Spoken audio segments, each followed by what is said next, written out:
ఏంటి పద్మావతి, కాలనీలో అందరూ కృష్ణాష్టమి హడావుడిలో ఉంటే నువ్వేంటి తీరిగ్గా పెట్టి ఓపెన్ చేసావు? నువ్వు వాసు గురించి చెప్తే నమ్మలేదుగా. కొంపదీసి ఇప్పుడు నమ్మించే ప్రోగ్రాం పెడతావా ఏంటి?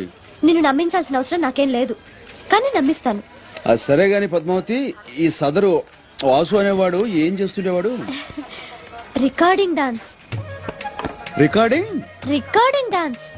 ఓహో, అనుకున్నాను. అందుకునేనా నీ చేతి రాంగ్ స్టెప్ వేయించాడు? రాంగ్ స్టెప్ ఏం కాదు, కరెక్ట్ స్టెప్లే.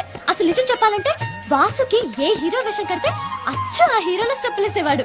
అసలు సినిమాలో చేరుంటే ఎంత పెద్ద హీరో అయ్యేవాడో తెలుసా? పాపం. ఇప్పుడు ఆ పని మీదే నీ 7 వారాల నగలతో చెన్నై చెక్కేస్తుంటాడు. ఏం కాదు, నువ్వెప్పుడు వాసు గురించి ఇలాగే చెప్తావు. వాసు ఎంత ఘాటుగా ప్రేమించాడో ఈ ఉత్తరాలు చదువు. అబ్బో, చాలా ఘాటు ప్రేమ. ముక్కు కూడా అదిరిపోతున్నా. నువ్వే వెగతాళి చేయక్కర్లేదు వాసుని. ఈ ఉత్తరం చూడు, రక్తంతో రాశాడు తెలుసా? ఎవరిని మర్డర్ చేసి? కోడినా మేకనా అని. అదే మరి, తన రక్తంతో రాశాడు తెలుసా? చూడు. అబ్బో, అంత కలర్ ఇచ్చాడేంటి?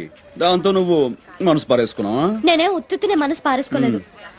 నా గురించి కవిత్వం రాశాడు తెలుసా? ఆహా, గురువు గారికి అంత టాలెంట్ ఉందేంటి? ఏం రాశాడు?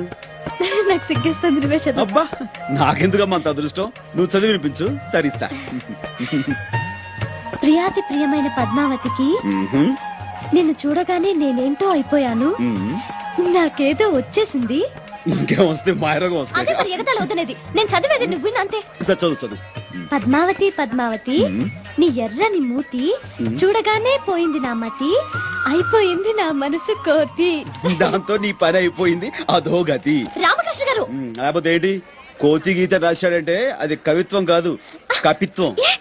ఏంటలా పారేస్తా? భాష గురించి నీతో చెప్పడం నాది బుద్ధి తక్కువ. అరే, ఏదో జోక్ మాట్లాడదు ప్లీజ్.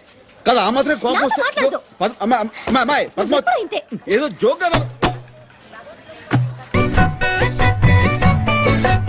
వాస్తు నేనే అంటే కొన్ని స్పెక్స్ చూసి నమ్మేది డూడ్.